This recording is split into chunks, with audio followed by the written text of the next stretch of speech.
Welcome to the very first Bullyball NBA mock draft. The draft is coming up here on Tuesday, and I brought some of my friends here who contribute on Bullyball to run through a quick mock draft with you guys. We're doing the full first round, and we're including some trades as well that we think are realistic and possibly you could see happen as soon as Tuesday. So without further ado, we're gonna do two picks per person, and we'll go from there with trades and everything like that. But on the clock now with the number one pick in the 2026 NBA draft is the Washington Wizards. So, without further ado, with the first overall pick in the 2026 NBA draft, the Washington Wizards select Darren Peterson from Kansas. Why are we going with Darren Peterson here at number one compared to AJ DeBanza, who's been uh, mocked pretty widely up until now at number one?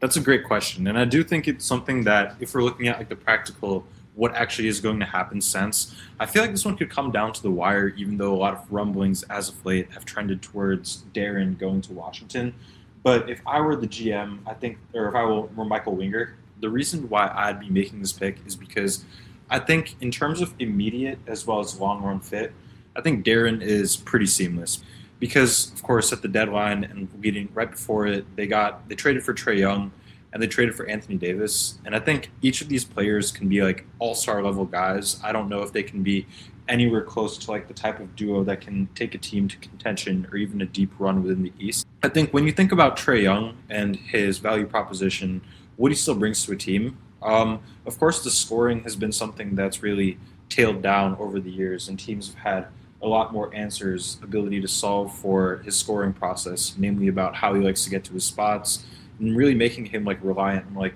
tough, like longer jumpers with being able to play him with different pick and roll coverages. So I think being able to take that scoring burden off of him is something that Darren is able to contribute towards right away. And I think at Kansas, the combination of like namely off-ball scoring, as with how he had to adjust his game, how he had to make changes given like the injury history and really like weird gray area into his prospect evaluation. I think that's something that it's a newly acquired skill, but one that's really going to like add value in any team that he's selected to, whether it's Washington, whether it's Utah, whether it's Memphis. And I think he can right off the bat be the Wizards' leading scorer. And I think on top of that, I feel like he really fits the really a blend of the attributes that Michael Winger has looked for and Dawkins has looked for in their draft picks over the last 3 years. Because when you look at guys like Bilal, Trey Johnson, I'm not really Sar, he doesn't come in this regard, but Will Riley, Keyshawn George, excuse me, each of them have like legit 3 point value, and they're sort of that like either three or defensive. In Keyshawn George's case, both. And I think like having that in Darren, he really is like a supercharged version of like a lot of attributes that these whiz kids bring to the table. So I think he's a great fit off the bat. And plus, like when I was debating between him, Debansa, or Boozer for this pick, what really brought me to Darren, another thing in the equation, is him, in my opinion, having the best defensive and two-way upside out of the guys in this class. So, and I think with Trey Young, you obviously need a fair share of defensive personnel to insulate him on the end. And I think with Keyshawn, Darren, Sar, and AD, and some way of being able to stagger the bigs, I think you're getting one step closer towards there. Darren's been my number one prospect pretty much throughout this entire draft process. And if he does end up going number one here, I'm in agreement with you. But that means you're once again on the clock with the second overall pick. The Utah Jazz are up, and they have a tough decision to make. Yeah, tough decision indeed. And this might come as a surprise or especially a shocker more so to the consensus and like draft community.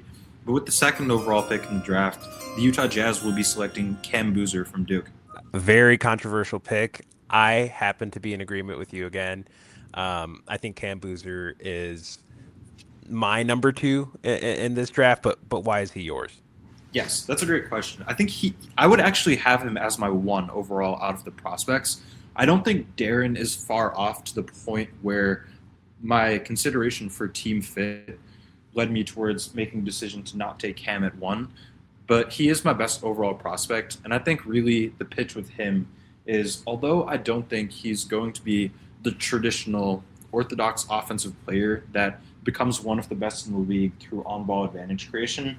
I think his versatility and ability to do so many things well on the offensive side, whether it's rebounding, whether it's playing off the ball, whether it's running like some sort of variations of pick and roll, whether it's like inverted, whether it's a four-man playing pick and roll with the five, and just like I think the feel and the ability he has as like a standstill passer, I think you have a lot of creativity being able to unlock Boozer. And I think Will Hardy is certainly, I regard him very highly as an offensive coach. And I think he could get a lot out of the way Boozer likes to play.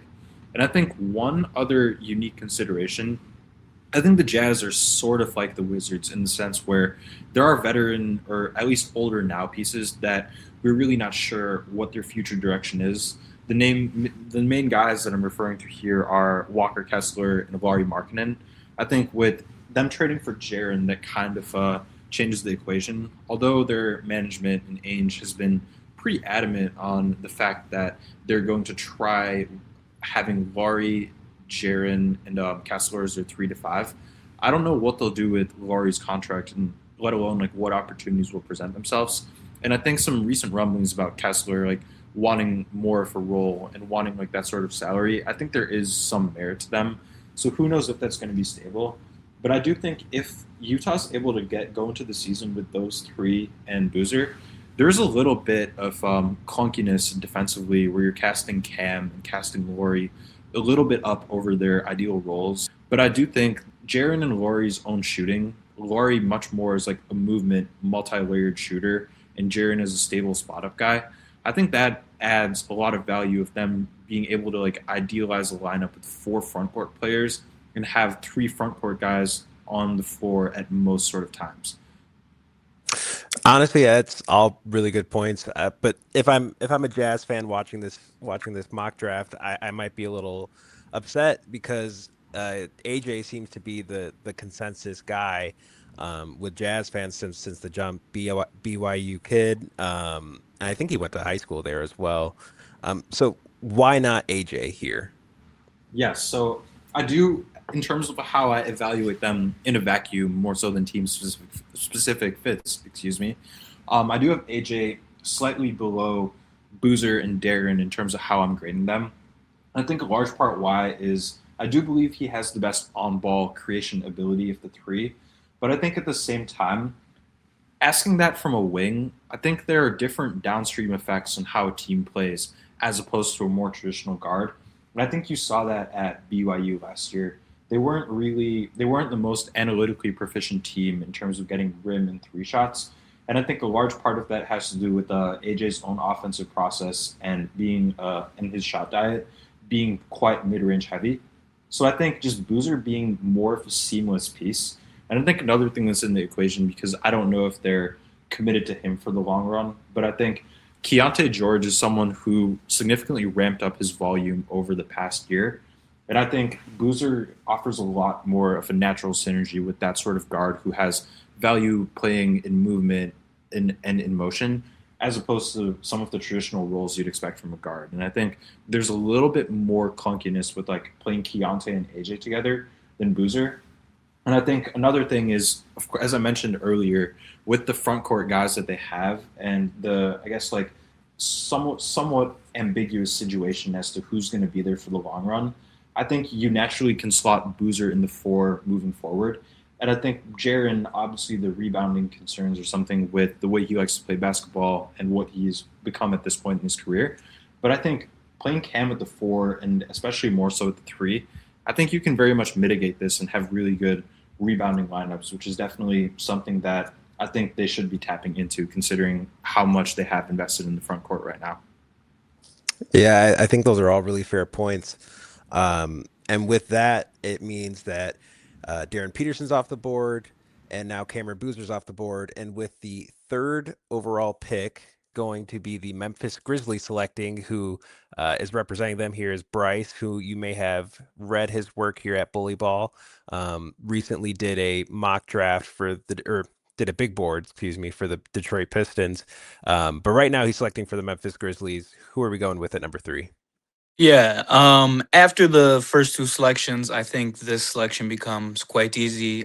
With the third overall pick, the Memphis Grizzlies will be selecting AJ Dibansta out of BYU. So AJ's general athleticism, touch, creation juice is a really special breed combined with his size.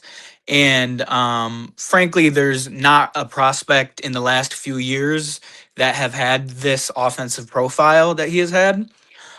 He shoots over 70% at the rim, over 45% at the mid range, and then just under 35% from three.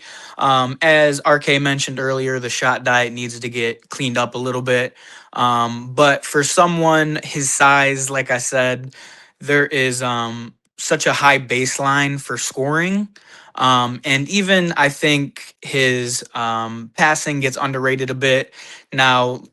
His he shot almost a 200. I'm sorry, almost 100 more mid-range shots than he did at the rim. That's going to have to be cleaned up at the NBA level.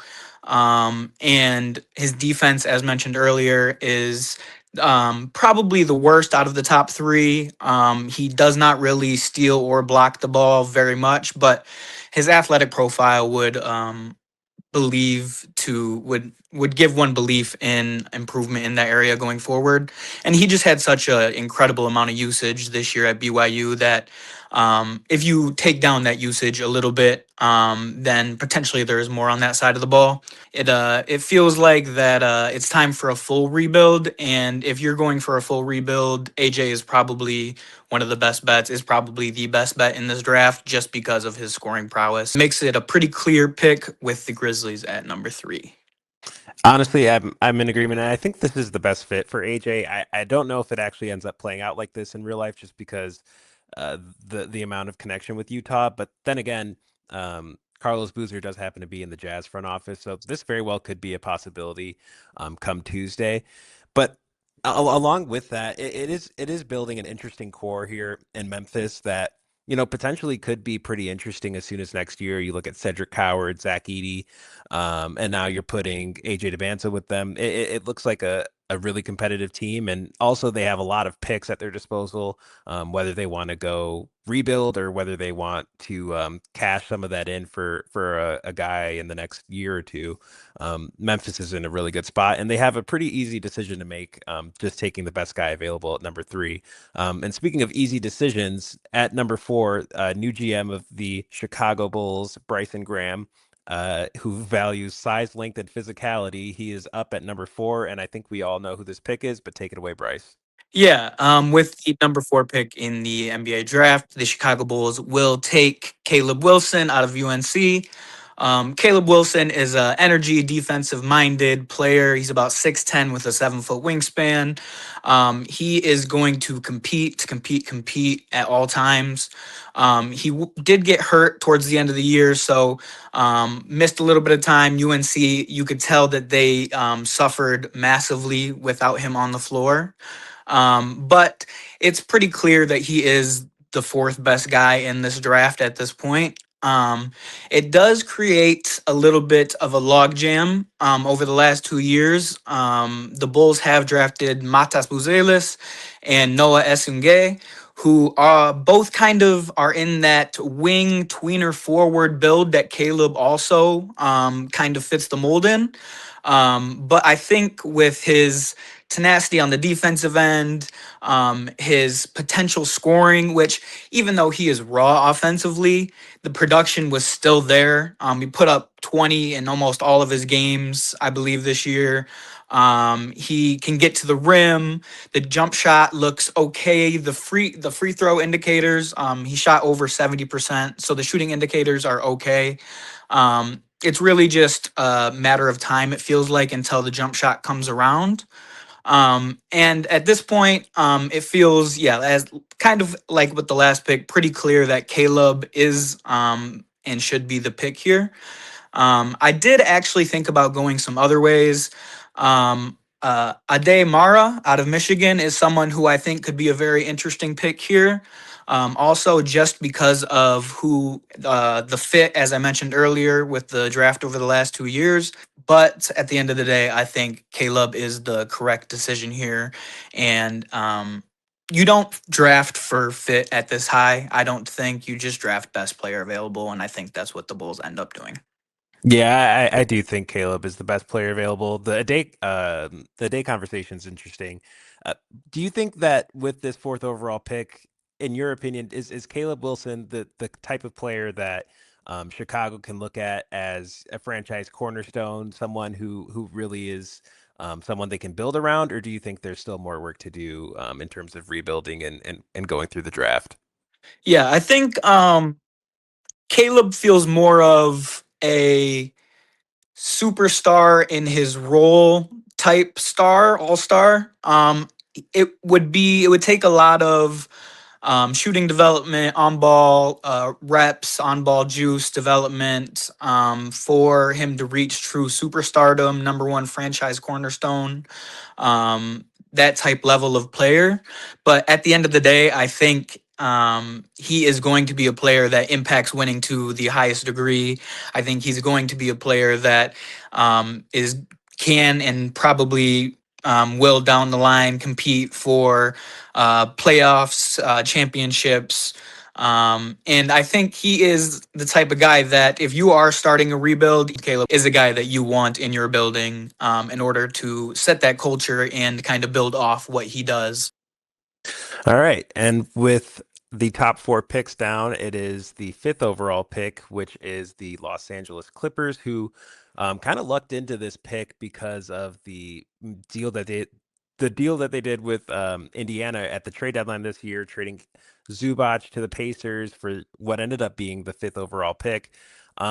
Except we don't have Los Angeles selecting number five right now. We have our first trade of this mock draft, and the trade details are as follows. Sacramento will be receiving the fifth overall pick in the 2026 NBA draft and will be sending the seventh pick to Los Angeles and also San Antonio's unprotected first round pick in 2027. So on the clock now is Sacramento with another decision that I think we all kind of know um, what it's going to end up being. Take it away, Zay. Yeah, so we know that when Vivek, the chairman of the Kings, wants someone, he's going to go get them, whether it's some years after he overruled the front office and took Nick Stauskas over them in the draft, referencing Zach LaVine. Um, he's the one who makes the calls, and he is allegedly really high on Acuff. Um, so kind of spoiling the pick there, but with the fifth overall pick in the 2026 NBA draft, the Kings will be selecting Darius Acuff out of Arkansas. Um, I just think this is a seamless fit for a team that's looking for an identity, a star, really just anything with some intensity. Looking at their roster, it's kind of bleak, and there's not really any marketable players here that are young and upcoming. And Acuff, if nothing else, he will be fun and he will be marketable. And he has someone who could be a franchise star written all over him, especially looking at this season where we saw Jalen Brunson lead a team to a ring. So you mentioned the Brunson part of it. A lot of discussion around Darius Acuff is about his size as a lead guard in the NBA, and now we have the Kings taking a swing on him. Another part of that hasn't been mentioned is Scott Perry, general manager of the Sacramento Kings, is from Detroit, much as Darius Acuff Jr. is, and Scott Perry was the coach of Darius Acuff's father in college, so there's yet another connection with Acuff. There's been a ton of conversation about Acuff and his camp wanting to force his way to Sacramento, which I think that's the first time we've said something like that about Sacramento in quite some time. So it's a big swing for the Kings, who kind of got screwed with lottery luck, but end up getting a guy who they really end up believing in as a franchise cornerstone and the successor to De'Aaron Fox, even though right now is not a great time to be a successor to De'Aaron Fox in Sacramento. So what do you see Darius Acuff as player comparison wise? Do you have one for him? I do. I kind of went with the lame one that kind of everyone says in Darren Williams. But if the shooting is really does translate at that 40-ish% type of clip, I could see a Damian Lillard comparison here. All right. So with the fifth pick now done, Darius Acuff is off the board, and that means that the Brooklyn Nets, speaking of teams who really got the rough end of this lottery, are selecting sixth overall. And there's been a lot of discussion about who they're going to select here. There's been some names that sound a little bit out of left field. And I will be selecting for the Brooklyn Nets here, and I'm going to go with a selection that maybe I don't fully believe in. Um, as what I would do with the sixth overall pick, but this is something that I do think will happen just because of how Brooklyn's drafted and just what I think Sean Marks believes in, and I think they're going to go with Nate Ament here. Nate Ament is a 6'9", 6'10", forward out of Tennessee. He is going to be 20 years old his rookie season. He's someone who was slotted to be in around this top five, top six position coming out of high school. But a somewhat underwhelming college season kind of had him potentially falling into the mid lottery here. There's a lot of Nate Ament. Um, I don't know how to say detractors, but there's a lot of people who have a lot of skepticism around him, and rightfully so. But if you're Brooklyn and you're likely looking to trade Michael Porter Jr. this offseason, and you're really kind of in the rough end of a rebuild that has yet to really land a franchise cornerstone, you're going to take someone here who you think you're buying into the upside of. His size and fluidity is something that could potentially excite Nets fans, even though I'm sure a lot of them wouldn't be happy with this pick. Um, but I think Ament is kind of a lock to go top 10 just because of the ceiling, and the ceiling is really high. Um, a lot of people think that he has a well, thought that he had a Kevin Durant ceiling. I don't see it, but I could see a Jabari Smith Jr. Type of player here. He's a honestly perfect successor to Michael Porter Jr., whom you're looking to move off of. Um, and I think Brooklyn takes him at here and moves forward. So with the seventh overall pick now is the Los Angeles Clippers, and with the seventh overall selection, this is going to be a pretty unconventional one. This one's less like what I did with the Brooklyn Nets, where I selected what I think would happen, and I'm going to select something that is a little more out of left field that I like here, and I'm going to go Dalen Swain. I really like Dalen Swain in this draft. He's someone who obviously is lacking a 3-point shot, but I think he has all the tools to be a really, really, really good wing in the NBA. And this also allows them to move off of Kawhi Leonard a little more seamlessly. Obviously, putting the expectations of being the next Kawhi Leonard is pretty unfair on anybody, but to have someone who is a defensive wing who has the potential to grow offensively and I think has immense upside.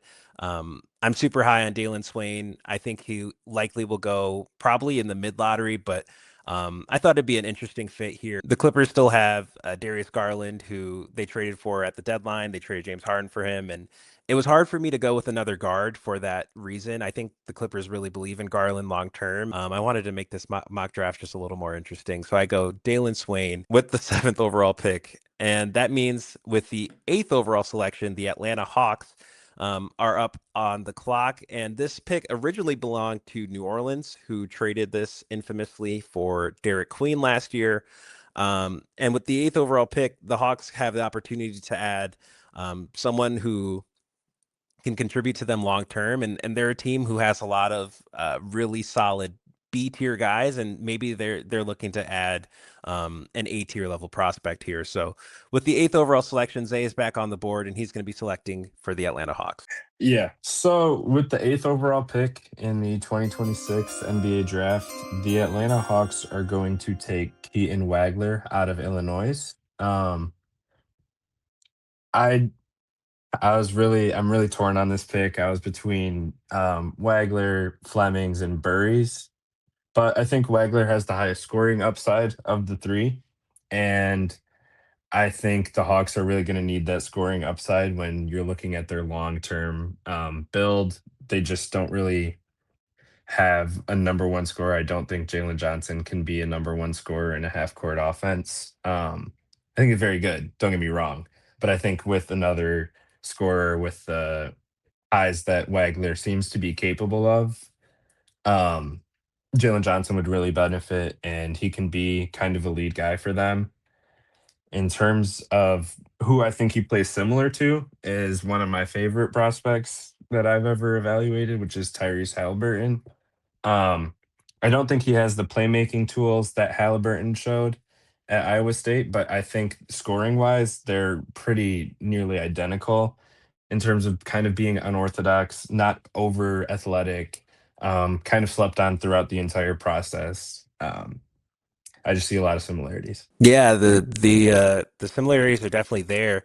Noah Demara here at number 8, which a lot of rumors suggested that Atlanta would be potentially looking at a Demara. But if Keaton Wagler ends up being available at number 8, you got to believe that they'd give that heavy consideration. And honestly, I like this pick for Atlanta. Obviously, there's some concerns about his strength, some concerns about his athleticism. But I think this is someone who should translate to the NBA pretty well. Obviously, with guards, a lot of times it takes a little bit longer than people expect, and rookie years can be tough. But he's going to be put in a position here where he can be in a competitive situation in Atlanta, where they're likely going to be fighting for another playoff spot. Who knows what's going to happen in the East this year? So Keaton Wagler goes off the board at number 8 to Atlanta, and that means with the 9th overall pick in the 2026 NBA draft, the Dallas Mavericks are up. It's Masai Ujiri in real life and Mike Schmitz, but right now we have RK who is going to select for the Dallas Mavericks. Yes. I guess I can say before announcing who I'm going to pick, I'm pretty surprised because I thought he would for sure be off the board. I mean, like I think in the actual draft, I would wager that there's no shot he's going to be there at 9. But nonetheless, with the 9th pick in the 26th draft, the Dallas Mavericks select Michael Brown Jr. from Louisville. A little bit of a slide for Michael Brown here. What's the reasoning? Absolutely. I was honestly, Sturts was the number one guy that I had on Masai and Schmitz's board in the event that Michael wasn't going to be there. But when you think about his game, I think the fact that what all he was tasked to do in terms of like on-ball creation and the sheer amount of threes he was able to get up, on being able to combine that with the measurements that he has, being close-ish to 6'4" and grading out very favorably in terms of wingspan, having very good speed and verticality, athletic indicators, and I think just being at a positional at least like above median in terms of how the point guard position measures out across the NBA. That really made it a pretty straightforward pick. I think when you're looking at the Mavs' current situation, and I say current situation with an air quote to it because I'm unsure how many of the Luka era pieces and role players will be on the team moving forward. Like most common examples I can think of are PJ Washington, Daniel Gafford. But I think when you look at like the young core and type of players they have, I guess the same extends to Kyrie Irving in terms of what his role and if he has a spot in Dallas long term looks like. But Coop and Derek Lively are the two guys that I'm really interested in building something around. And I think while I do think Brandon Williams and Ryan Nembhard have some redeemable attributes, I think the skill gaps that they have in the way they play basketball are a little bit too much to rely as a full-time guard rotation around Cooper Flag. And another thing with the Mavericks is they have, last year at least, they had one of the lowest Morey rates in terms of how many of their shots were either at the rim or three amongst all NBA teams. And I think being able to add a 97th percentile Morey ball scorer into that right away, I think that changes the equation for them in terms of their shot profile. And on top of that, I think making sure that Coop isn't overtasked as a creator, so he'll have some opportunity to focus on playing off ball. He'll be able to ramp up his defensive activity, which he didn't have much of an avenue to do so as a rookie, and just being able to become like a more complementary, five-tool player. I think drafting someone who can shoulder a lot of creation reps makes it a lot easier to do so. And I think in terms of just someone who can do a lot of things on the ball, there definitely are going to be refinements that need to be made. But I think Michael's Dallas's best bet at doing so. So with Michael, do you think that this indicates a Kyrie move, or you don't think that's necessary here? Yes, I think they're two different entities. I think I would be picking him irregardless of Kyrie. If he has to come off the bench like earlier on, if Kyrie's still on the roster, I certainly don't think that's the end of the world. And I think that very well could be the case for any point guard if Dallas and Ujiri were to draft one. But this is definitely one of those, like, once again, like short and long run type of plays. And I do think Kyrie being extremely adjustable and having a lot to tap into off the ball and a historic track record of playing well next to jumbo ball handlers and creators like the likes of LeBron, Luca when he played in Dallas next to him. I think that fits well and shouldn't be too much of a problem for Kyrie taking the floor next to any other ball handler. And I think this would also be amplified by the fact that we're talking about a mid-30s aged guard who's coming off an ACL injury. So who knows how much he reasonably has left in the tank. Absolutely. So our board as follows right now is number 1, Darren Peterson; 2, Cameron Boozer; 3, AJ DeBonsa; 4, Caleb Wilson; 5, Darius Acuff Jr.; 6, Nate Ament; 7, Dalen Swain; 8, Keaton Wagler; 9, Michael Brown Jr. And then with the 10th overall selection, we have the very interesting Milwaukee Bucks, who are making their selection here. RK, you're selecting for them. Who do you go with? Yeah, I have a player in mind, but at the same time, I feel like this Bucks scenario got a lot interesting, at least within the scope of this draft. I think this pick is going to be informed with the blockbuster news that we've come to that the Miami Heat will be acquiring Giannis Antetokounmpo, and in return, the Bucks will be getting an absolute farm. They'll be getting Tyler Hero, Nikola Jovic, Jaime Jaquez Jr., Kalel Ware, Kasparis Yakuchonis, the 13th pick from Miami, 2 swaps in 2027 and 2029, as well as a 2031 swap, and then Miami's unprotected 2030 and 2032 first-round picks.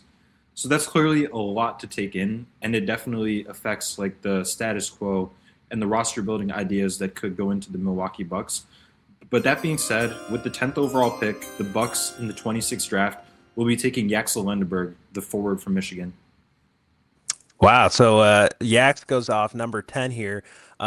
With Giannis off the Bucks, why do you go the older prospect here with Yax? That's a good idea. That's a really good question.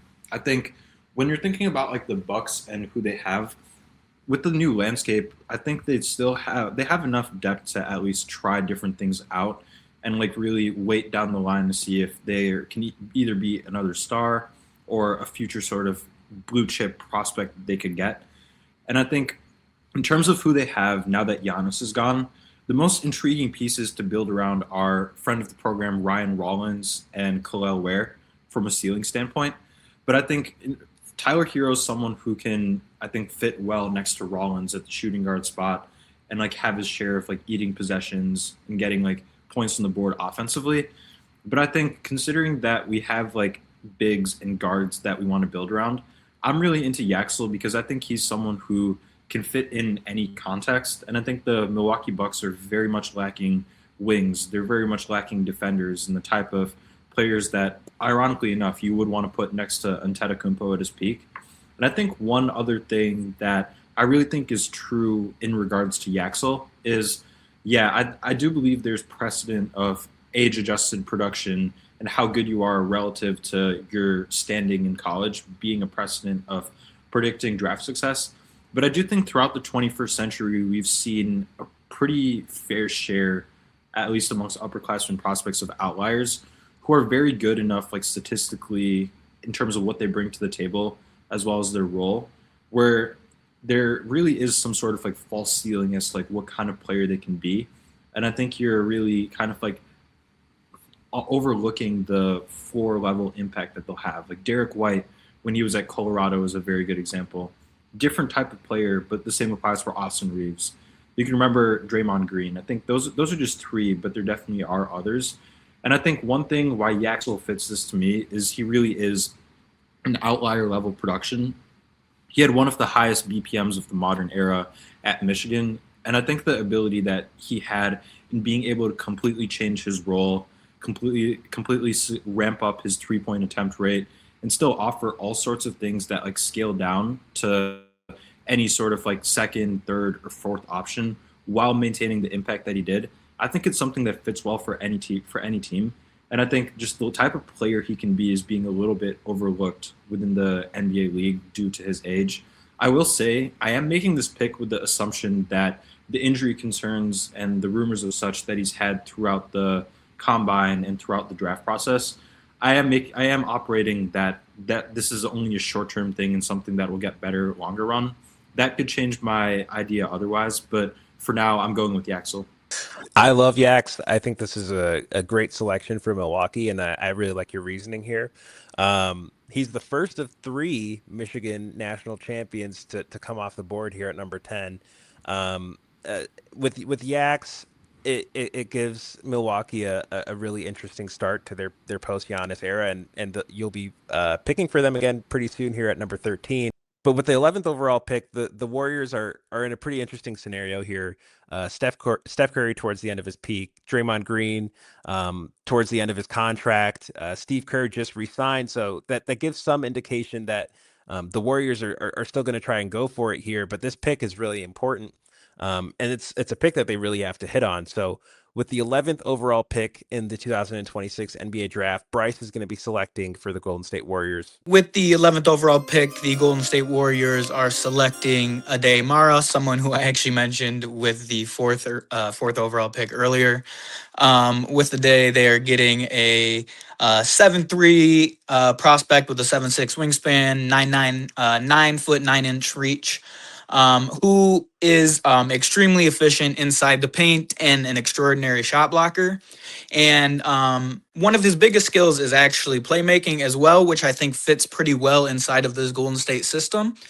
Um, he would be able to play alongside players like Steph Curry through DHOs, alongside Jimmy Butler, with running pick and rolls as a lob threat. And he, at his size, he would be, size and age, he will be likely very impactful as a rookie or as a young player in the league to be able to contribute in, as you mentioned, the final years of the Steph Curry, Draymond, Steve Kerr potentially era. So yeah, I feel like Ade is a pretty clear pick at this point. He fits the system pretty well, and I personally have him quite a bit higher on my board, so this made it pretty easy for me as well. Yeah, a really easy selection for Golden State. Ade Mara is someone who potentially on Tuesday could go as high as number 5. Obviously, as you mentioned, all the physical tools are there. What is the fit with Ade and Steph Curry? Ade is a pretty unique playmaker for his position. With his intersection of touch, gravity through the pick and roll. He's a pretty traditional center, but if you give him the ball on the block or have a off-ball player like Steph Curry, who is the greatest off-ball player of all time, running around DHOs, he'll be able to hand off, set screens, and create open shots or avenues for drop-offs, to catch the ball in the mid post or in the short roll to make plays. And he really just fits the overall movement style offense that Steve Kerr and Golden State has shown over the last decade plus. Yeah, so that's a great read on Ade, and I think this is a pick where the Warriors kind of run to the board and select Ade. And you're back on the board with number 12 with OKC, coming off a Western Conference Finals loss to the San Antonio Spurs. Some people think this is a really, really important offseason for OKC. They have some important decisions to make on Isaiah Hartenstein, Isaiah Joe, Lou Dort potentially, and potentially also Aaron Wiggins. It starts on the NBA draft, and they have 2 selections here as we speak. With the 12th overall pick, Bryce, you're back on the board for the Thunder. Yeah. With the 12th overall pick, the Oklahoma City Thunder select the third Michigan player in the row, center Morez Johnson Jr. I think that his fit next to Chet is wonderful on the defensive end, especially when we saw some of those weaknesses in the playoffs when it comes to strength or rebounding. I think Morez will be able to fill a little bit of that role as a more traditional center defensively. While Chet is able to roam weak side. And then with the development of Morez offense over the last year, coming from Illinois now to Michigan, it's pretty incredible. His jump shot is getting better as the season went on. His free throw percentage continued to improve over the 2 years. And I really do think he is a seamless fit here as well. Like I said, the defense would then be monstrous with Morez and Chet on the interior, and it would mitigate some of those strength concerns that Chet potentially has, and Chet also would mitigate some of those height concerns that Morez would potentially have while going into the league as a shorter tweener, potentially 4-5 center. So I think this is another wonderful fit. A player who will be able to contribute immediately, which is what OKC should be looking for. Yeah, I think it would be a wonderful decision. Yeah, I think this is a pretty cool fit for Morez. I have one last question for you just about this pick. OKC selected Thomas Sorber last year. Obviously, he missed the season because of injury. Do you think there's some form of a log jam there at center with two young bigs, or you think this is still a pretty seamless fit? Yeah, I think there could be a little bit of a logjam, but I think it's pretty tough to bet on a what now would be a rookie coming off of a serious injury, to contribute highly in Thomas Sorber, who I was actually quite high on last year. Um, but at the end of the day, I think Morez is probably a better fit. He can move his feet better defensively. Like I said, he's kind of a little bit more of a 4-5 than Sorber was a true five. So they can be a little bit more versatile on the defensive end. And at the end of the day, you can never truly have too many bigs, it seems, especially when you're playing against Victor Wembanyama multiple times a year and going to be for the foreseeable future in the playoffs. I think that it's imperative that that the Thunder do get more size and more defense and switchability at this pick. We have had 3 consecutive U of M prospects go here. And with the 13th pick, it's the Milwaukee Bucks once again on the board. They get this pick as a result of the aforementioned Giannis Antetokounmpo trade.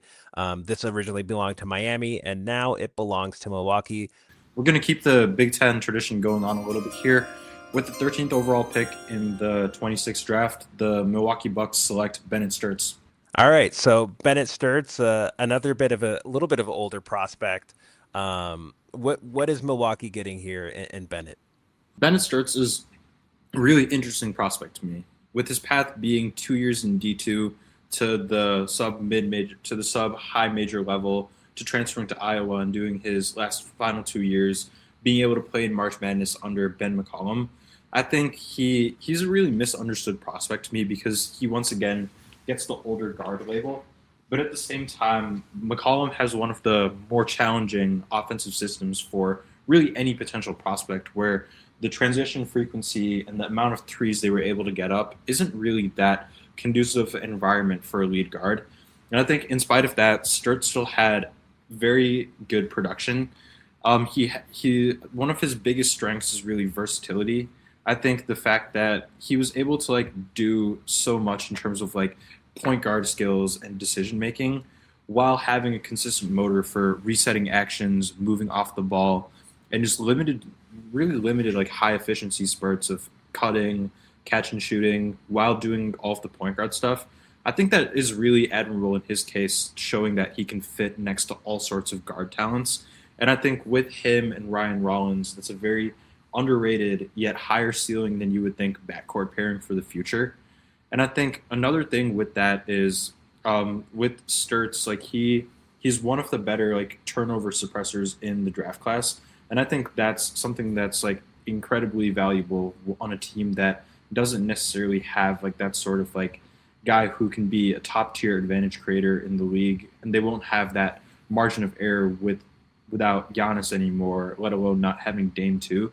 So I guess I'm doing sort of my best at creating that like off-brand version of them with like a really good point guard who gets a lot of threes up and can score efficiently, along with a hyper athletic forward who does a lot. So I think with all of the assets that they got from Miami, and I think being able to see what you can put around an eventual trio of Rollins, Lendeberg, and Bennett Sturts, I think there's a lot of intrigue. And now all of a sudden, after having to trade the best player in the modern era for your franchise, there's some intrigue for what the future outlook for Milwaukee looks like. Yeah, it's a really intriguing pick. So do you think that some people say Sturts is kind of a lower ceiling guy? Do you believe in that for Milwaukee here, or do you think he's someone who can exceed expectations? I think he's someone who can exceed expectations as long as you have a reasonable cap on them. Because while I think Sturts has some of the best like problem solving and pure point guard skills, along with just multifaceted scoring abilities out of like any guard in this draft class, it's not age to me as much as it is athleticism. Because there are some areas where he measured in merely fine, more so than anything that's outlierish. And on top of that, he does have a good wingspan, but he still measures in a smidge under 6'3", 190. But I think one other thing is, as I mentioned, with his like versatility and malleability to play different roles and fill different boxes that are needed for an NBA offense, I do think Rollins is very good in that regard in his own right. And like I think the ability to like find that perfect balance and alternate between doing things and adding value between him and Rollins, I think that can allow the latter to get back into playing some more surreal defense. And I think now with that, you have a Yaxel and Rollins wing guard duo and defense to build around. So I think there's a lot of intrigue all of a sudden, even if it like might not be instant returns and instant like playoff series to be won for Milwaukee. Milwaukee walks away from this draft post Giannis with Yaxel Lendeberg and Bennett Sturts, and that means with the 14th overall selection, the Charlotte Hornets are on the board, and this is their first of two picks in this draft. They're going to be selecting here with Merez Johnson off the board, who initially I had slotted in for Charlotte with the 14th overall selection in the 2026 NBA draft. The Charlotte Hornets are going to select Braden Burries. I'm stopping the fall of Braden in this draft. He's someone who potentially could go in the top 10. A lot of people have him mocked pretty solidly to the Dallas Mavericks at number 9. Some people suggest that it's because of some clutch maneuvering that he wants to go to Dallas, but who knows if the feeling is as mutual as we're believed to think. Braden Burries is a two-way guard, and he's someone who's going to bring both defense and three-point shooting, which allows him to fit in pretty seamlessly here in Charlotte. Obviously, they're a team that can pretty much shoot the leather off the ball. You got guys like Con Knipple, who had an incredible rookie season, and becoming a instant part of the Charlotte Hornets core and taking them back to the play-in where they hadn't been in quite a few years. Things seem to be really turning around in Charlotte. But one part of the game that they're still kind of missing is the defensive side. And I think Braden Burries is a nice combination of both of those things. I've seen some people compare him to Derek White. I've seen some say even like a Quentin Grimes or a Nikhil Alexander Walker. Regardless, I think this is a pretty solid NBA player. This isn't someone who I necessarily project to be an all-star level type of guy, but I think this is someone who is a winning basketball player and can contribute to winning as soon as next season here in Charlotte. They have Kobe White, who could potentially be moving in free agency. There was some reported interest from the Detroit Pistons. Mark Stein reported that. Honestly, Charlotte has their pick of the litter here. I feel like you can't really go wrong with two picks that are so close together. But stopping the fall of a guard who is regarded as highly as Braden Burries is, it felt like a no-brainer for me. So I'm going to go with Braden Burries here at number 14, and with the 15th overall selection in the 2026 NBA draft, the Chicago Bulls are on the board, and that means that Zay, you're picking for Chicago. Yeah, I'm a little torn with this pick. I was not expecting Kingston Flemings to fall this far. Um, but with that being said, I don't know that he's the pick here. Why is that? Uh, why isn't he the pick? Yeah. I think they want more scoring upside. So with the 15th overall pick in the 2026 NBA draft, the Chicago Bulls will select Abuka Okori out of Stanford. I think he is the kind of Whoa. guard I think he is the kind of guard that the Bulls have been kind of trying to get. When you look at this past deadline, they got a lot of athletic score first guards, but none of them have really panned out. And they're all a little smaller, so I don't think size is really going to hurt them as much. And with Bryce taking Caleb Wilson earlier at number 4, I think Corey fits in well on the defensive end as well. I just think he's kind of that athletic scoring guard that the Bulls seem to be keen to taking, and I just think he'll be a good fit here. So do you think there's a little bit of a conflict in terms of on-ball creation between Corey and Josh Giddey here, or do you think you just go with who you think is best player available? I think the whole idea of their past deadline was to see how good he does with other on-ball players, and I think you just can't really pass on Okori when long term Giddy may not end up being in their plans. I think Okori can be a dominant ball handler, and I think if he's a secondary ball handler, he'll also excel. Yeah, it's a good point, and Corey going off the board here a lot sooner than expected. I gave the Bill Simmons woe not because I think it's a bad pick, just wasn't expecting it. So yeah, with 15, Corey is someone who I'm super high on. I think he has immense upside, and this would be a really interesting fit in Chicago for Corey, and he has a lot to work with in terms of having a team that's going to be rebuilding, and he'll have room to grow. So it's an interesting fit. So that means you're back on the board here with the 16th overall selection, Memphis, who's back on the clock. Memphis, we had already in this draft select AJ Debinsa with the third overall selection. Now they look to add yet another piece to this really intriguing young core. Who do you go with here at number 16? Yeah, so this is another one I'm pretty torn on. But I think looking at the board, looking at who's falling, I think I'm gonna go with Cameron Carr here. I think he's a good uber athletic wing. He kind of reminds me of like a supercharged Derrick Jones, like with better offensive traits. Um, his shot chart's a little similar to Marcus Sasser's out of Houston, but obviously he brings a different combination of athleticism and size. And I just think Memphis can't really go anything other than like highest ceiling available here.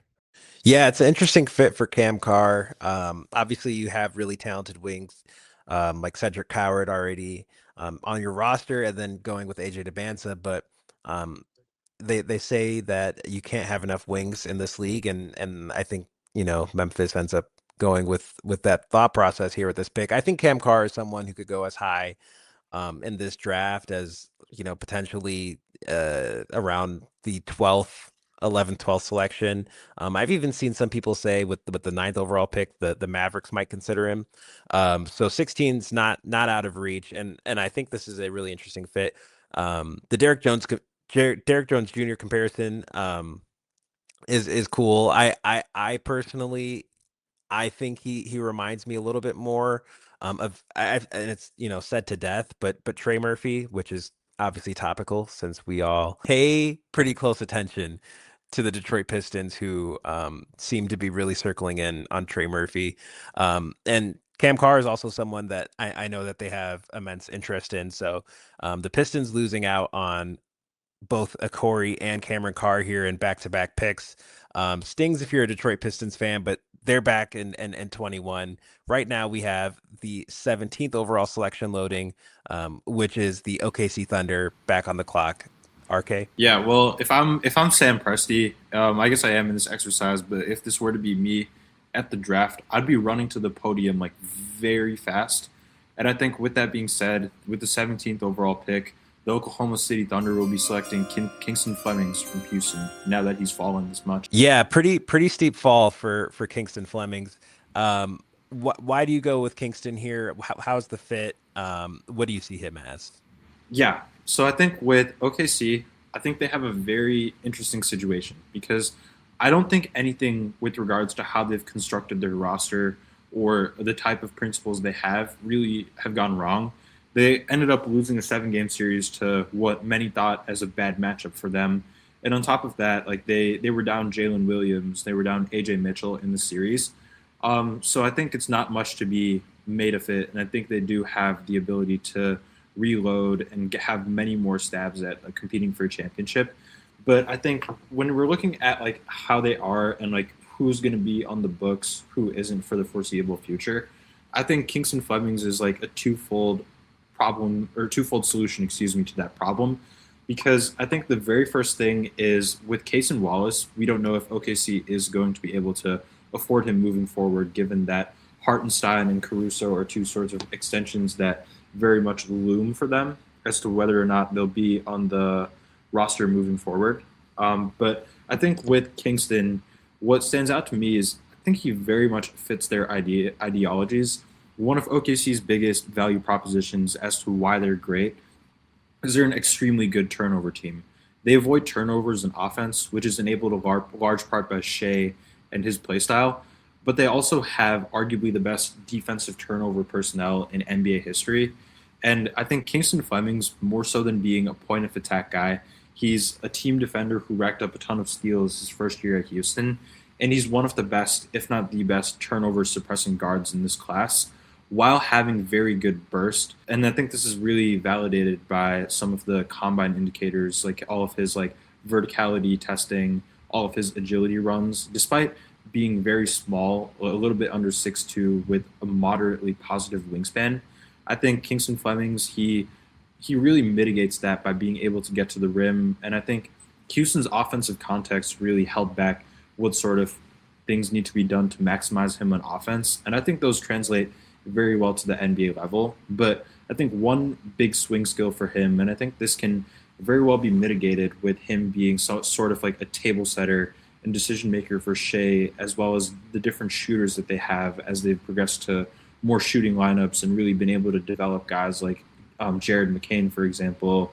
I mean, I don't think they're going to have Isaiah Joe or Aaron Wiggins, but I think being able to add like more dimensions and really a different look to the type of guards that they have and what their rotation from 1 to 3 looks like, I think that's a clear value proposition.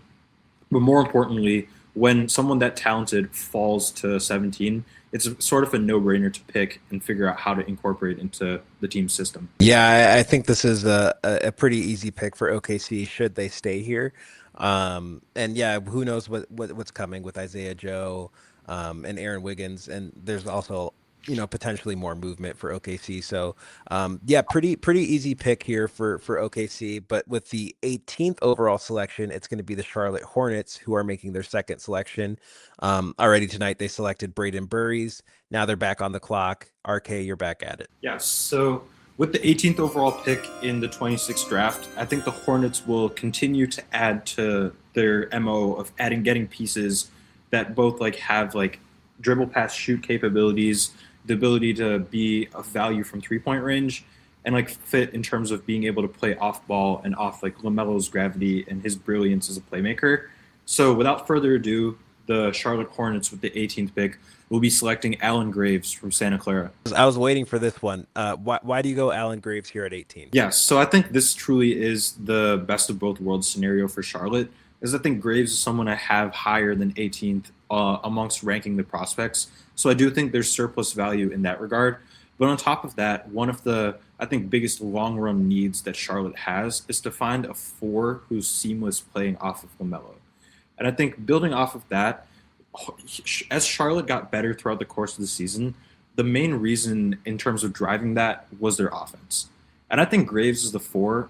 He fits that seamlessly with some of the shooting indicators that he has, as well as his decision-making. Even though he wasn't a super high assist percentage guy, I thought his passing quality was really good, and he was extremely low maintenance in terms of being able to quickly make decisions and get the ball. And I think that's something that's going to be really valuable in that Charles Lee system of offense where he runs it adjacent to Joe Mazzulla.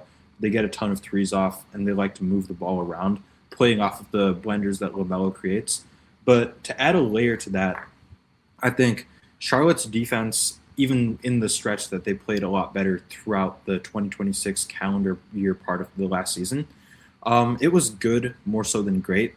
And I think being able to find someone who offers defensive playmaking value, which of course is very much supported by Alan Graves' steal and block numbers, and having him do that at the four instead of a traditional center position, I think that's something that scales really well next to Musa Diabate.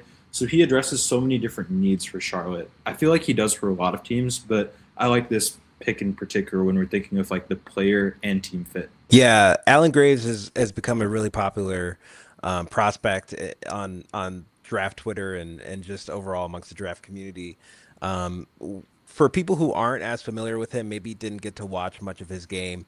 Um, Sometimes the easiest thing is to compare him to another player. I'm putting you a little bit on the spot here, but is there a player that you think he ends up kind of playing similarly to, or fans can say, okay, I have a general idea of how he plays? Yeah, so this is going to be a little bit unorthodox of a comparison, but if I had to think of one off the spot, this is like much more high level. I'd certainly have to look into it a little bit more further.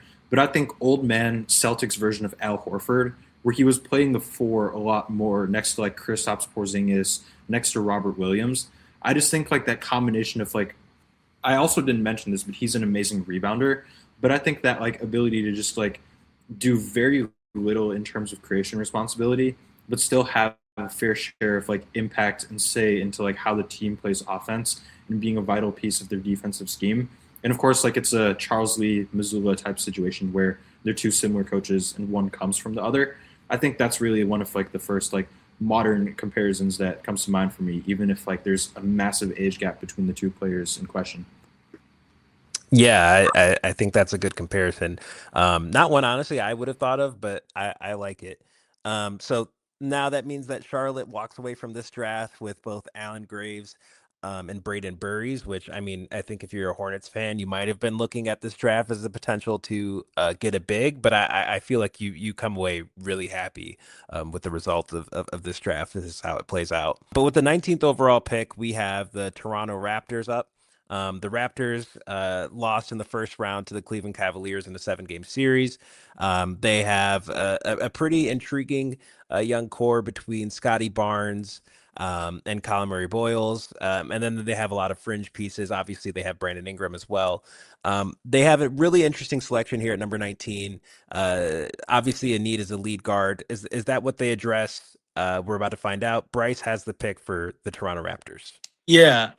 So this is a tough pick for me because there's two players here that haven't been selected yet that I'm very high on. I would love in this draft. For the Raptors specifically. But for this draft, the Toronto Raptors are going to select Hannes Steinbach with the 19th overall pick. The reason I'm going to make this pick is because Steinbach is someone who can control the possession battle on both sides. He's an incredible rebounder who has good touch around the basket, has shown flashes of 3-point shooting and playmaking potential, and frankly, I think could fit pretty wonderfully besides CMB and Scotty Barnes, who are both project well Scotty's already an incredible defender and CMB projects to be an incredible defender himself, and Steinbach's one negative I would say, outside of the potential shooting, is his defense and his athletic concerns, and besides these two players, I don't think that's an issue. I think it fits into the Raptors system of getting guys who can do multiple things and just kind of figuring it out along the way. And if you, I think you can play Scotty at the three, CMB at the four, and Hines at the five, and I think it would be fine. And I think that at this point, it's also best player available. So, yeah, that is who I'm going to go with the 19th pick. So similar question here for Steinbach. Who do you compare him to in the NBA if there is one? Just so Raptors fans could maybe, if they're not so familiar with him, get a feel for him. I've seen a lot of comparisons going around about Kevin Love, about young Kevin Love. I think that is a little bit over the top because of how great of a shooter Kevin Love is and was in his prime. But I do think the rebounding, the controlling the possession battle on both sides, and the feel and feel for basketball, the way to play the game, and the adaptability alongside multiple different players and play styles, whether that's playing the 4 or the 5. I think that is a decent comparison, but the shooting, I think, leaves a bit to be desired. Steinbach is someone who uh, maybe potentially we could see go as high as number 11 on Tuesday. It's been mocked a few times. Really interesting selection for Toronto, who also I should have mentioned earlier. Not only are they lacking in the lead guard aspect, but obviously they still need some front court depth. Jakob Pertl, uh, easy trade candidate this summer alongside Emmanuel Quickly potentially. So it's a good selection for Toronto, and that means with the 20th pick in the 2026 NBA draft, Bryce, you're back up, and you're going to be selecting for the runner-up in the NBA Finals, the San Antonio Spurs. Really interesting selection here. Who do you go with? I think at this point, he's just fallen too far. With the 20th pick, the Spurs are going to select LeBron Phelan. I think at this point, this is just clearly best player available. While they do have a lot of guards, not they aren't all great shooters, and I think LeBron definitely profiles to be a great shooter. He is small. He may have some defensive concerns because of that, despite being a better defender last year his freshman year in college. Um, I think you can be a little bit smaller when you are playing alongside Victor Wembanyama, and I don't think it'll be as much of an issue. And frankly, I think the lack of shot creation kind of showed for the Spurs in the playoffs.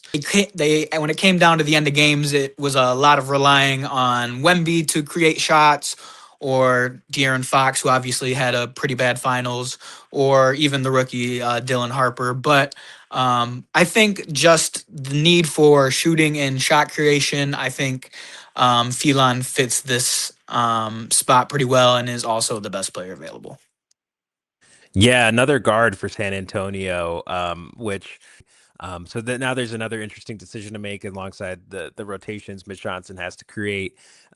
What can Spurs fans look for as, is this someone who can contribute day one? He averaged around 22 points per game in college. Is this someone that you think ends up in that rotation day one if he ends up in San Antonio? Yeah, I think he definitely could, and I think part of it is going to come down to if the Spurs scale down Stephon Castle's usage at point guard a little bit and turn him into more of a wing creator. As we saw in the playoffs, also at times Castle had issues with that. Had a lot of turnover issues. So I think the overabundance of point guards is a little more overstated than it is if you don't consider Castle a point guard, which I personally don't. It's a pretty easy pick for San Antonio just off of a talent alone. And now that brings the 21st overall pick, which is the Detroit Pistons. I'll be selecting on behalf of Detroit. Um, it's a pretty interesting draft we've had so far. A lot of targets at 21 for Detroit kind of have fallen off the board. Obviously, Trajan Langdon himself has confirmed that Detroit's been looking to trade up. I've been hearing for weeks now that Detroit has been trying to trade up. One player that they're really actively interested in is Yaxel Lenderberg out of the University of Michigan. Obviously, Ibuka Okori is yet another one. But if those guys go as high as 10 and 15, Detroit might lose out on the opportunity to even trade up for both of those players. So that leaves you looking at the board and trying to select who you think is the best player available. I think I go with Christian Anderson here. He's someone who is coming out of Texas Tech. He is a lead guard And I think Christian Anderson is someone who could go honestly anywhere in this draft. It's so hard to project a lot of these guards. It's such a guard heavy draft. And who knows who ends up becoming the best point guard out of this draft. Christian Anderson, someone who I kind of compared in terms of like floor or realistic floor is Marcus Sasser, which I know some Pistons fans might already groan at, but having another guy who can really create off the dribble and be able to put up 3-point shots and decent volume is really something that obviously this team is lacking. He's someone who averaged 18 points per game in college, shot 41% from three. I don't think you can really do much better in terms of shooting in this draft than Christian Anderson. And I think Detroit, regardless of any potential logjam, would be pretty happy with the selection. I don't know their feelings on Anderson. I can tell you more concretely that they're super high on Yaxel Lendenberg and they're super high on Ibuka Okori. I've also heard that they're pretty interested in Cameron Carr. But if the board falls this way, I think Christian Anderson's the pretty easy pick. 7 assists per game as well. Just an incredible playmaker. Some people have compared him to Darius Garland, which is ironic considering Garland really came into his own under JB Bickerstaff, regardless of how that situation ended in Cleveland. I think this is someone who could play really well alongside Cade Cunningham. But Detroit's such a big question mark right now because it's no secret that they're actively looking at the trade market. Um, to our knowledge, 21 is going to be in their possession regardless. From my understanding, in any Trey Murphy conversation or Tyler Hero for that matter, Detroit's not really interested in moving off of this selection because they know how good this draft is, and that's honestly part of the reason why we're here today is to talk about such an incredible draft class. And Trajan Langdon and the Pistons front office are able to recognize that and are able to recognize that this is a unique position to move up in the draft already because they swapped with Minnesota. Detroit's really eager to add another young member to this core. Who knows with ceiling, but Detroit's really high on keeping this pick, and I think Christian Anderson would be a great fit here. That means with the 22nd overall pick, I'm back on the board, and I'm selecting on behalf of the Philadelphia 76ers, who this one's a pretty easy one for me. This is who I had them mocked originally before I even knew how this board would fall, and I'm going with Chris Sinak Jr. out of Houston. Some people say he's a boomer bust kind of guy. I think regardless, he should be a pretty productive NBA player. Philadelphia has a lot of tough decisions to make this offseason in terms of do they look at potentially moving Joel Embiid? Do they potentially look at trying to get off the Paul George contract? This feels like a team that's kind of really met its ceiling. Obviously, they had an incredible first round where they came back 3-1 against the Boston Celtics, but this is a team that's really kind of looking for direction. And Chris Sinak is someone who, at 22, it's rare to say that you're going for an upside pick, but you're going for upside with Chris Sinak. Kind of scales around Khalil Ware in Miami. I think he's someone who could really be an intriguing prospect, but Philadelphia is really lacking in terms of front court depth. So that means with the 23rd pick in the 2026 NBA draft, Zay is back on the board, and he will be selecting on behalf of the Atlanta Hawks. Zay, who do you go with here? Yeah, I'm a little torn here. I kind of thought Sinak was going to be on the board, so a little upset about that. But I'm going to go with Jaden Quintains from Kentucky. I think the Hawks are looking for another big next to Onyeka Okongwu in that center room. And I think Quintains is a skilled big who is a good fit, good rebounder. He's a little undersized, similar to Onyeka, but I think they can get over that with having a 6'10" power forward like Jalen Johnson. Yeah, Quaden's is someone who has a lot of question marks around his health right now. There's some talk that he's had some poor workouts, but at 23, I think Atlanta's kind of able to take that swing on Quaden's here. Do you have a player comparison for him? Um, I said Kevon Looney, but I think he's a little quicker than Kevon Looney. I mean, honestly, that projects to be a really solid NBA player. And Atlanta's also, again, like you mentioned, a team that's really lacking in the front court, which is why potentially, if he's available, Ade Mara could be someone they look at number 8.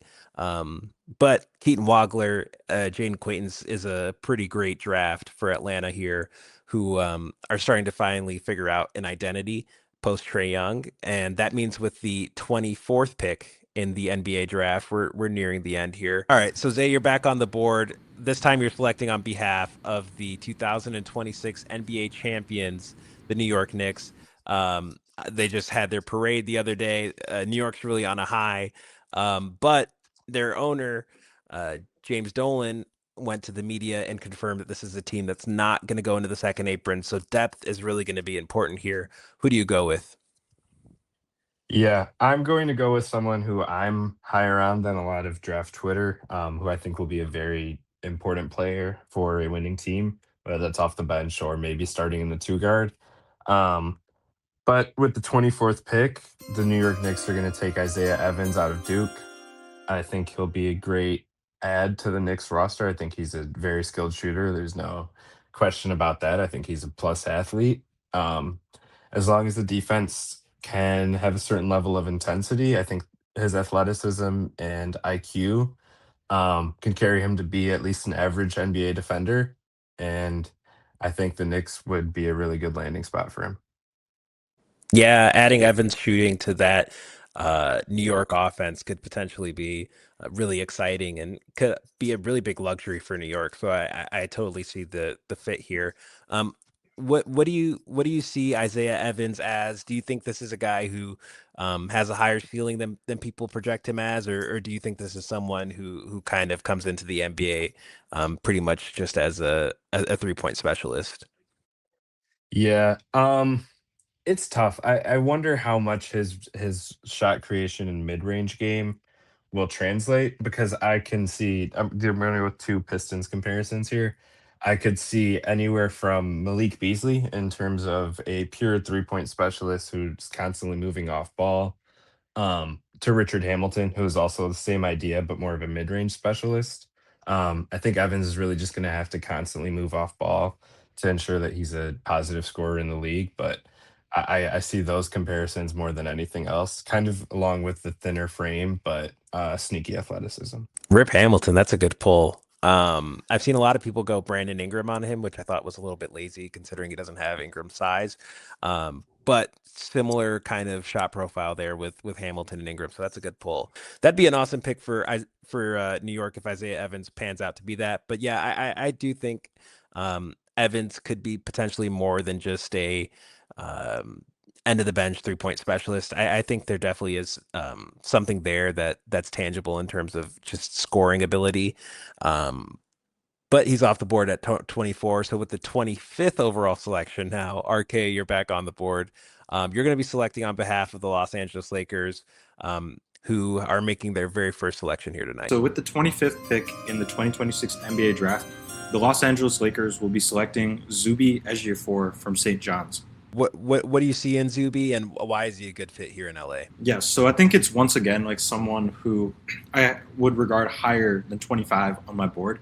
But at the same time, I also think it addresses needs for LA because when you look at their roster, who knows what happens with the LeBron James situation as like whether or not he'll like resign in LA or retire or go somewhere else. But I think if you are ignoring that and really thinking about like what is the ideal roster that you want to build to maximize Luka Doncic and build a winning product around him, one thing that very much stood out to me with the 24 Mavericks was even 25, I guess, was the collection of wings and forwards that could defend, do the dirty work, and really play with like high grit and motor that they had in the roster.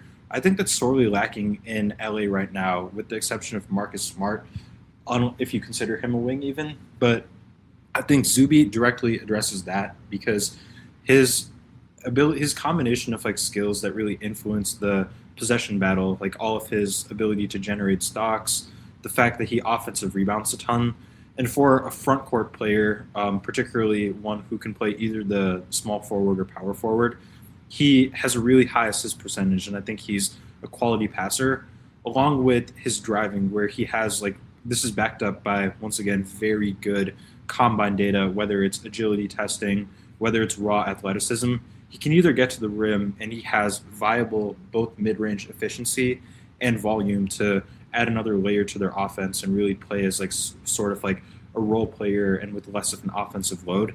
So I think being able to like just check a lot of boxes is something that you could have and be a good player, be a good starter around a Luca and Reeves duo moving forward.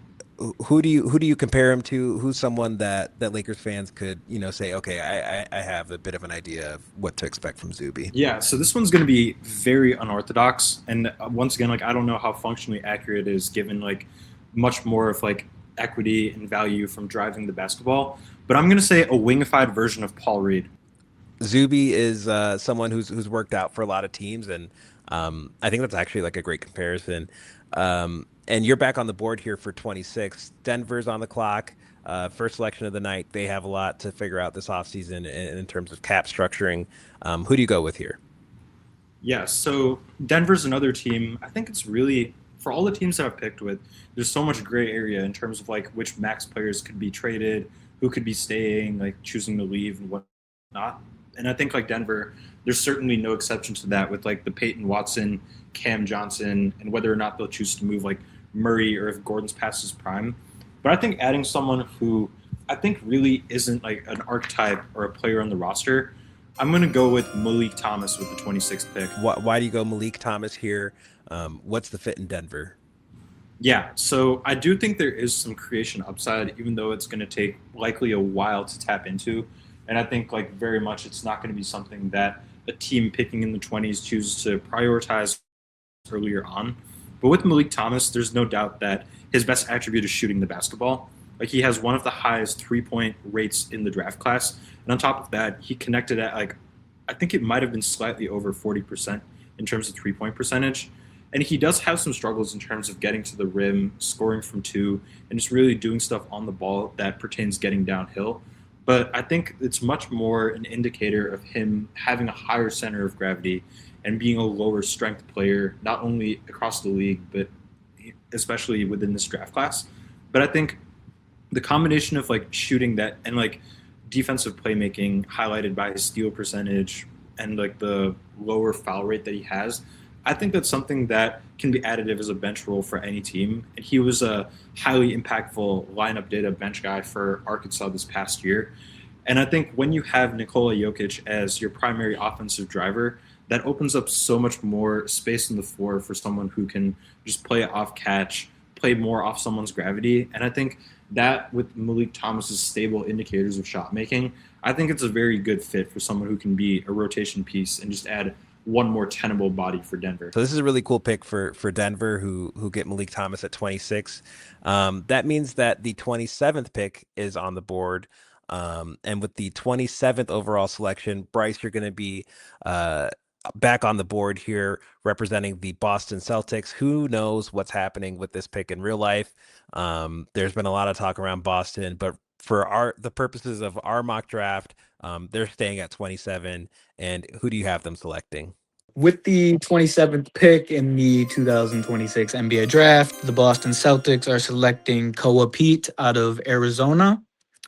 With the selection, I feel like the Celtics are kind of sticking with their mantra of a winning pedigree, players who play defense, have good feel, and then they'll kind of figure out the rest later.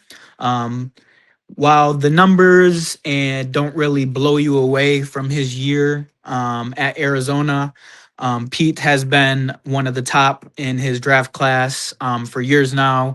In regards to winning, he was on an Arizona team that was very successful, obviously.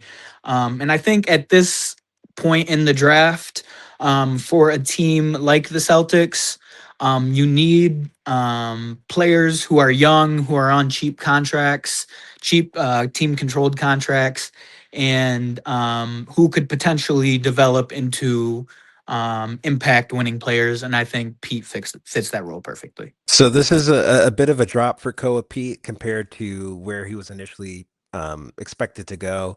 Obviously, right now the board for him is pretty wide. Why do we think Koa Pete slides all the way down to 27 here? Yeah, it was a pretty disappointing year, I think, for Pete when it comes to defense specifically. His defensive numbers are not all that aren't all that his defensive numbers aren't all that impressive, to say the least.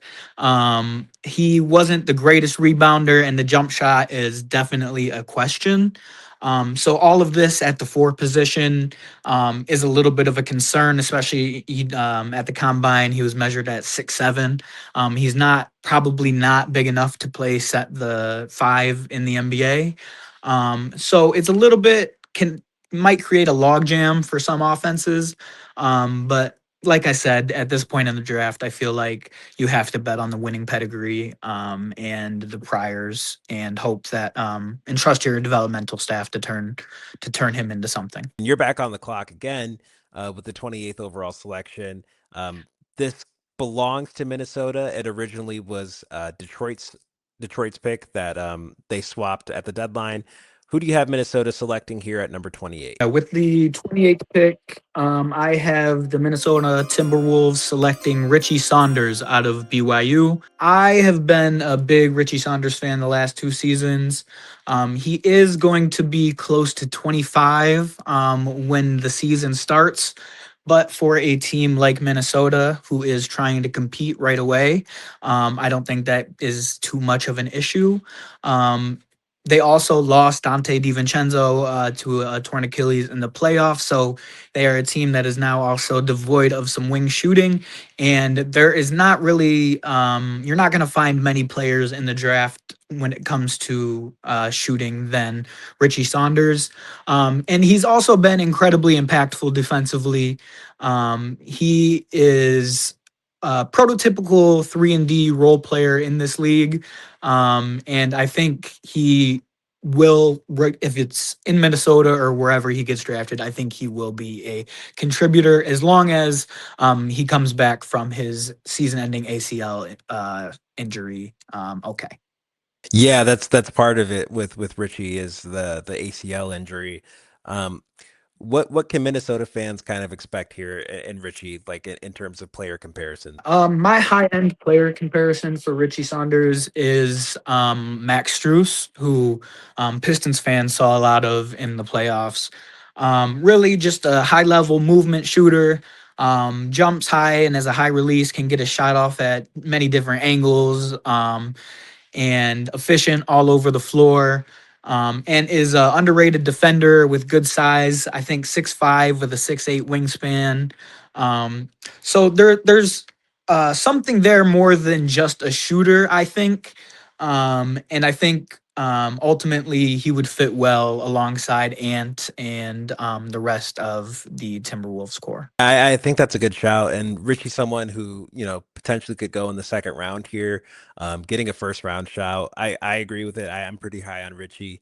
A lot of draft Twitter and draft content guys seem to be as well. We'll see if the NBA falls along the same lines, but that does address a really important need for Minnesota with the shooting. That means with the 29th overall selection, I am back on the clock, selecting for the Cleveland Cavaliers. It's quite the predicament for Cleveland. They're operating as a second apron team, and this is really a position where they can add talent without really being penalized for it. And with considering who's gone, who's off the board, I'm gonna go with someone who a lot of people maybe watching this stream are familiar with in the last few days. I'm gonna go with Joshua Jefferson. Joshua Jefferson is a power forward out of Iowa. I think I'm sorry, out of Iowa State. Um, he's a senior. He's going to come into the league a little bit older. which is part of why he's projected late in the first round here. But this is someone who has a lot of great basketball feel. He makes the right play every time. He adds front court depth for Cleveland, which is a huge necessity. I mean, there was times this year where they had to run out a lot of small lineups once Evan Mobley and Jared Allen were off the floor. I think he projects to be a productive NBA player. He's not someone who really has necessarily a super high ceiling, but I think Joshua Jefferson totally can be someone who sees a second, potentially third contract just as a role player in the NBA. His 3-point percentage jump each year. The only year where he took a little bit of a step back was 2023, 2024. But this year he shot 34% from three, averaged around 16 points per game. I really love his feel for the game, and I think he's someone who realistically could be in this draft range. I think he could potentially even go in the early 20s. Joshua Jefferson, I think, would be a great fit here in Cleveland, and I think he'd add really important depth for Cleveland moving forward. So, with the last pick in this mock draft, Zay, you're back on the clock, and you're going to be selecting for the Dallas Mavericks. Who do you have them selecting here after they selected at number 9? Who do you have them going for? Yeah, I'm torn between a few guys here. I think Terrace Reed is an option here, but I think his athleticism could be a concern with Dallas. I think Alex Caravan is an option here.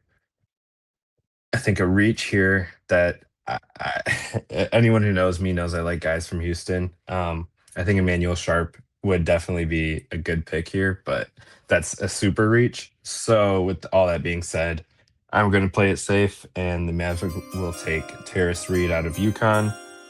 He just came off a season in which they lost. They were the runner-up in the national championship, and he was the main, or like the main piece, leading that run. He does come in a little older. He's not the most athletically gifted guy. He does not have an amazing jump shot, but he has a very skilled post bag, and he's got very solid touch around the rim. And I think when you're looking at Dallas, they could use a big with that. I think Marvin Bagley has good touch around the rim and good footwork, but I'm not sure if he's in their plans.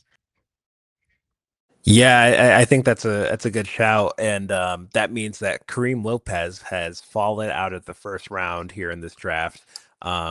From my understanding, that's not something that's likely to happen come this Tuesday in the NBA draft.